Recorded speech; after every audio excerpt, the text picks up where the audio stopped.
پہ عمل کر لے اس کی زندگی سے جھگڑے ختم ہو جائیں گے، کوئی اس کے ساتھ جھگڑا نہیں کرے گا، کوئی اس کے ساتھ فساد نہیں کرے گا۔ وہ فرمان کیا ہے؟ تہادو تحابو،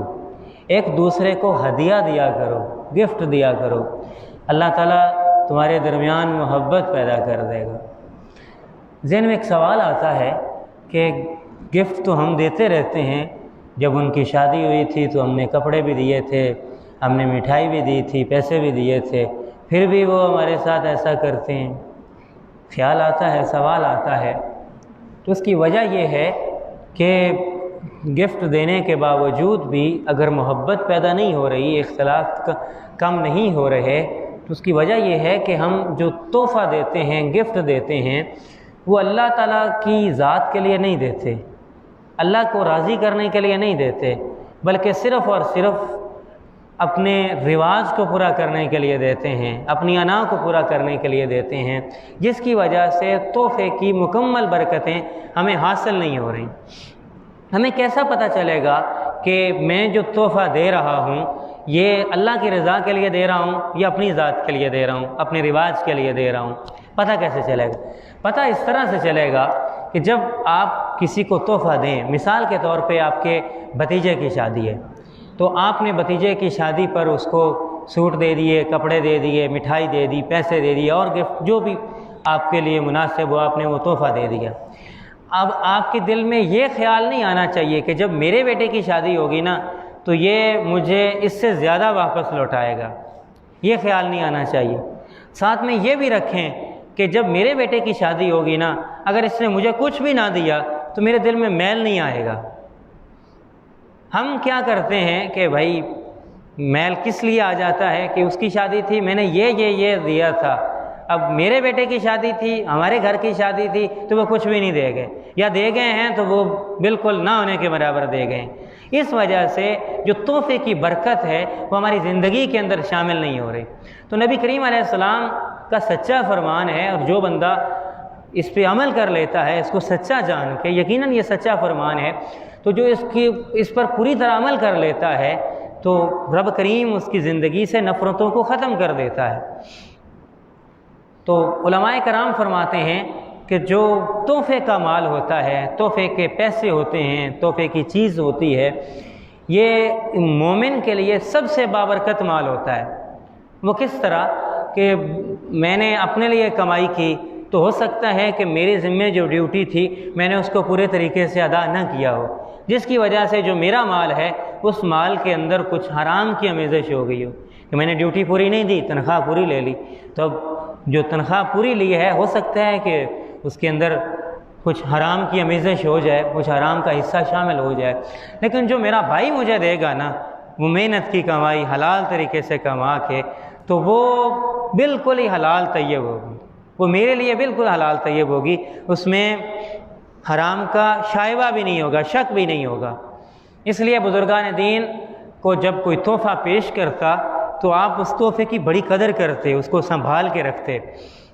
اور جب اپنی اشد ضرورت ہوتی اس کو پھر وہاں پہ استعمال کرتے۔ پیسے اگر تحفے کے پیسے آئے ہیں، ہدیے کے پیسے آئے ہیں، کسی نے ہدیتاً کچھ پیسے دیے ہیں، تو ہمارے بزرگ جو تھے اس کو سنبھال کے رکھتے تھے، تو جب اہم ضرورت ہوتی تو تب اس کو استعمال کرتے کہ یہ حلال طیب پیسے ہیں، بالکل صاف ستھرے پیسے ہیں۔ اور ایک بات ذہن میں رکھنا چاہیے کہ جب ہم کسی سے توقع کرتے ہیں کہ میرا فلاں رشتہ دار بیرون ملک سے آ رہا ہے تو وہ میرے لیے یہ گفٹ لے کے آئے گا، وہ اگرچہ لے آئے لیکن اس گفٹ سے برکت نکل جائے گی۔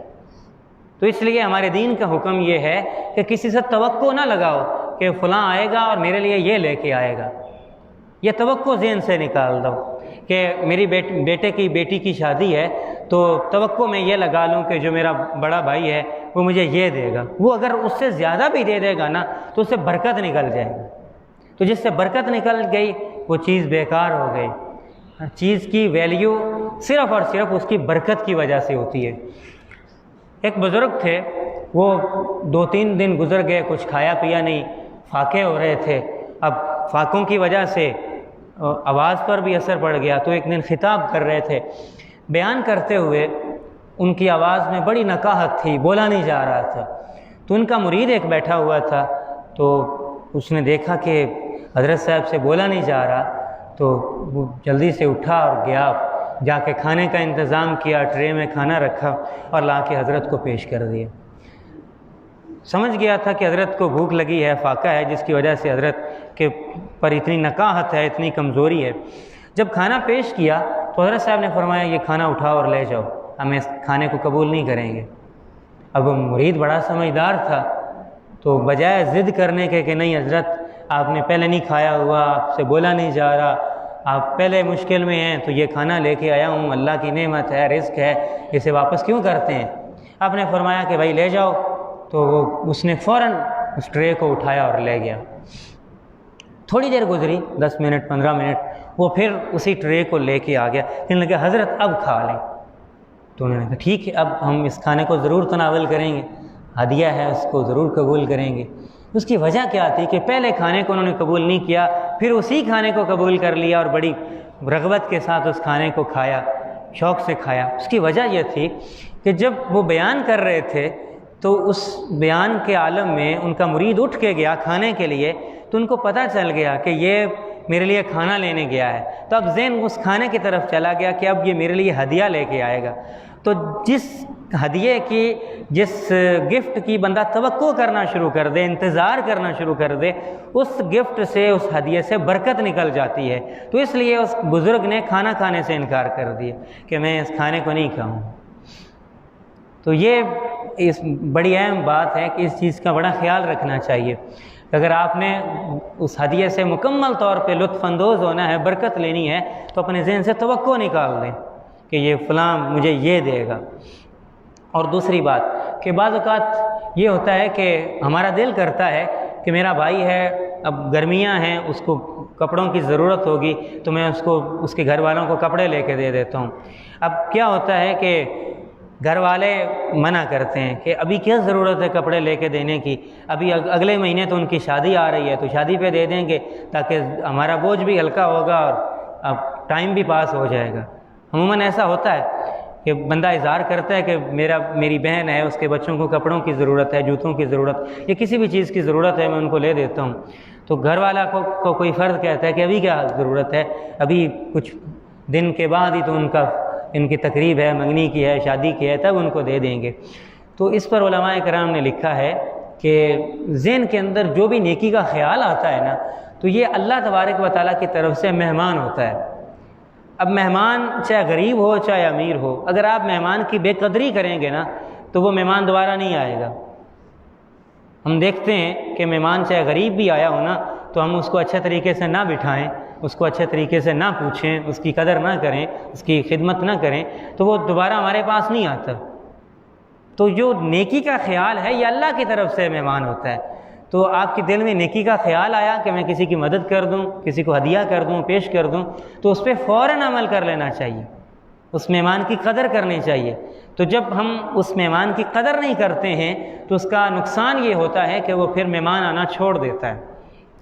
یہ تو ایک مثال دی ہے۔ کوئی بھی نیکی کا خیال آ گیا، مثلا دل کر رہا ہے کہ ابھی اٹھوں اور 2 رکعت پڑھ لوں، تو اس پہ فوراً عمل کر لیں کہ یہ اللہ کی طرف سے پیغام ہے، اللہ کی طرف سے مہمان ہے، اس مہمان کی قدر کریں کہ اس نیکی پر عمل کر لیں، وہ جو نیکی کا کام ہے اس کو پورا کر لیں، وہ عمل کر لیں۔ تو یہ اللہ کی طرف سے وہ مہمان کی قدردانی ہے۔ اس کا نتیجہ کیا ہوگا، اس کا انعام یہ ہوگا کہ دوبارہ بھی بعد میں بھی آپ کو اس نیکی کی توفیق ہوتی رہے گی۔ نبی کریم علیہ السلام کا ایک فرمان مبارک ہے، اس کو بھی بڑے دھیان سے سننا چاہیے اور سمجھنا چاہیے۔ وہ یہ ہے کہ نبی کریم علیہ السلام فرماتے ہیں کہ کوئی بندہ کسی کو تحفہ دے تو جو تحفہ لینے والا ہے اسے تحفے کے وجود کو نہیں دیکھنا چاہیے، بلکہ تحفہ دینے والے کو دیکھنا چاہیے کہ وہ کس جذبے کے ساتھ، کس محبت کے ساتھ، کس قدر کے ساتھ دے رہا ہے۔ بعض اوقات ہمارا غریب دوست ہوتا ہے، وہ ہمیں ہدیہ پیش کرتا ہے تو وہ ہدیہ ہمارے معیار کا نہیں ہوتا۔ مثال کے طور پہ اس نے سوٹ دیا تو وہ سوٹ آپ ایسے سوٹ نہیں پہنتے، آپ اس سے اچھا سوٹ استعمال کرتے ہیں، وہ آپ کے پہننے کا نہیں ہے۔ بجائے آپ اس کو یہ کہیں کہ بھائی کیسا سوٹ اٹھا کے لے آئے ہو، یا زبان سے نہ کہیں، دل میں خیال آ جائے کہ کیسا اٹھا کے لے آئے، تو ایسا نہیں کرنا چاہیے۔ نبی کریم علیہ الصلاۃ والسلام فرماتے ہیں کہ دینے والے کی قدر کرنی چاہیے، اس کے جذبے کو دیکھنا چاہیے، اس کی محبت کو دیکھنا چاہیے کہ میرے لیے کتنی محبت سے یہ تحفہ لے کے آیا ہے۔ تو نبی کریم علیہ السلام فرماتے ہیں کہ اگر تحفہ دینے والا اگرچہ بکری کا ایک کھوری کیوں نہ دے، اس کو قدر کے ساتھ، محبت کے ساتھ وصول کرنا چاہیے، اس کا شکریہ ادا کرنا چاہیے۔ اچھا، ایک بات اور کہ میں کسی کو ہدیہ دیتا ہوں تو میرے دل میں اور یہ نہ خیال ہو کہ میں اسے واپس لوں گا، ایک خیال ضرور آتا ہے، ہم میں سے ہو سکتا ہے سبھی کے دل میں یہ خیال آتا ہو کہ میں اس کو تحفہ دے رہا ہوں تو اس کو چاہیے کہ یہ میرا شکریہ ادا کرے، یہ میرا شکریہ ادا کرے کہ میں اس کو اتنا قیمتی گفٹ دیا ہے، تو یہ میرا شکریہ تو کم از کم ادا کرنا چاہیے، چلے واپس مجھے کچھ نہ دے، میرا شکریہ تو ضرور ادا کر دے۔ تو یہ خیال بھی شیطان کی طرف سے ہے، اس خیال سے بھی بچنا چاہیے۔ اس خیال کی وجہ سے بھی اس تحفے کا جو آپ نے دیا ہے، وہ خرچ کیا ہے، اس کی برکت نکل جاتی ہے، اس کی برکت اٹھ جاتی ہے۔ اور نبی کریم علیہ السلام کا ایک فرمان ہے کہ جو بندہ کسی پر احسان کر کے اس احسان کو جتلاتا ہے تو ایک تو اس نیکی کا ثواب ختم ہو جاتا ہے، اور دوسرا رب کریم کی نظروں سے وہ بندہ گر جاتا ہے۔ جو فرمان ہے وہ بڑا سخت ہے، وہ یہ ہے کہ 3 لوگ ہیں، ثلاثۃ لا یکلمہم اللہ تعالی یوم القیامۃ ولا یزکیہم ولہم عذاب علیم، کہ 3 قسم کے لوگ ہیں کہ رب کریم ان سے قیامت کے روز بات بھی نہیں کرے گا، ان سے کلام نہیں کرے گا، ان کو پاک نہیں کرے گا، اور اللہ کی رحمت سے دور ہوں گے۔ ان میں سے ایک بندہ وہ ہے کہ جو کسی پر احسان کرتا ہے، کسی کے ساتھ اچھائی کرتا ہے، اور پھر بعد میں اس کو یاد دلاتا رہتا ہے، اس کو طنز کرتا رہتا ہے، اس کو احسان جتلاتا رہتا ہے کہ ہن بھول گیا جیسے لے تو پریشان سے تو میں تیرے نال کی کیتا ہی، بھول گیا کہ جیسے لے تیرے کو دوائی دے پیسے کوئی نہیں تو میں تین چاہتے لے گیا تھے ڈاکٹر کو تیرا علاج کرایا۔ مثال دے رہا ہوں، کسی کے بیٹے کی آپ نے فیس بھر دی اسکول میں، تو بعد میں آپ اس کو کہہ دیں کہ ہن بڑا افسر بن گیا، ہن بڑا پڑھا لکھا بن گیا، تو اس لیے فیسا میں ایسے بھرتا رہے ہیں۔ بھائی تو نے کون سا پلے سے دیے ہیں؟ اللہ کا مال تھا اور تو نے اللہ کے راستے میں خرچ کر دیا ہے۔ تو اس لیے کوئی بھی نیکی کریں تو یہ خیال رکھیں، کسی کو کچھ دیں تو یہ خیال رکھیں کہ بھائی میرا اس میں کچھ بھی نہیں تھا، میرے رب کی نعمت تھی اور میرے رب کے بندے کے پاس پہنچ گئی ہے، میرا کیا؟ ہاں، اس پر جو ثواب ہے یقیناً میرا رب مجھے دے گا، وہ میرا رب میرا عمل قبول کر لے تو اس کی مہربانی ہے، تو وہ مجھ پر مجھے ثواب دے دے تو اس کی مہربانی ہے، اس کا احسان ہے، اس کی کرم نوازی ہے۔ تو یہ سنت آپ اپنی زندگی میں شامل کریں، آپ کی زندگی سے جھگڑے ختم ہو جائیں گے۔ کون سی سنت؟ یہی کہ جو میں آپ کی خدمت میں جس کی تفصیل عرض کر رہا تھا کہ تہادو تحابو، ایک دوسرے کو تحفے دیا کرو، اللہ تبارک و تعالیٰ تمہارے دلوں سے ناراضگیوں کو ختم کر کے محبت کا پھول چگمگا دے گا، محبت کا پھول پیدا کر دے گا، دلوں کو محبت سے روشن کر دے گا۔ اور جب تحفہ دیں تو یہ خیال رکھیں کہ میں نے اس کا بدلہ اپنے رب سے لینا ہے، اس کے بندے سے نہیں لینا، شکریہ کی صورت میں بھی نہیں لینا۔ ایک تو ہے نا کہ اس کے بدلے میں مجھے کچھ دے، یہ توقع ہو، یہ نہیں، شکریہ بھی نہیں لینا میرے رب، میں نے شکریہ کے بول بھی نہیں لینے، میں نے وہ صرف اور صرف آپ سے لینے۔ اب اس کا مطلب یہ بھی نہیں کہ کوئی بندہ آپ کا شکریہ ادا کرتا ہے تو آپ اس کے گلے پڑ جائیں کہ بھائی کیوں میری نیکی کو ضائع کرتے ہو، نہیں، یہ کام بھی نہیں کرنا۔ تو اگر آپ کا کوئی شکریہ ادا کرتا ہے تو آپ اس کو دعا دیں، اور دل میں یہ خیال رکھیں کہ میں نے اس کو شکریہ دینے کے لیے نہیں کیا، صرف اور صرف اپنے رب کے لیے کیا ہے۔ تو جب کوئی بھی عمل آپ اپنے رب کے لیے کرتے ہیں تو اس کی برکتیں آپ کو نصیب ہوتی ہیں، آپ کی اولاد کو اس کی برکتیں نصیب ہوتی ہیں، اور خاص طور پہ اس تحفے کی برکتیں یہ نصیب ہوتی ہیں کہ بندے کی زندگی سے جھگڑے ختم ہو جاتے ہیں۔ آپ کا کسی کے ساتھ بڑے سے بڑا جھگڑا ہو تو آپ اس کو تحفہ دینا شروع کر دیں، آپ کی زندگی سے جھگڑا ختم ہو جائے گا۔ ایک تو تحفہ یہ ہے کہ آپ اس کو پیسے دیں، کوئی مال دیں، کوئی چیز دیں۔ اگر آپ اس کو پیسے نہیں دے سکتے ہیں، کپڑے نہیں دے سکتے ہیں، مٹھائی نہیں دے سکتے ہیں، فروٹ نہیں دے سکتے ہیں، تو آپ کم از کم اس کو دعا تو دے سکتے ہیں۔ اگر آپ نے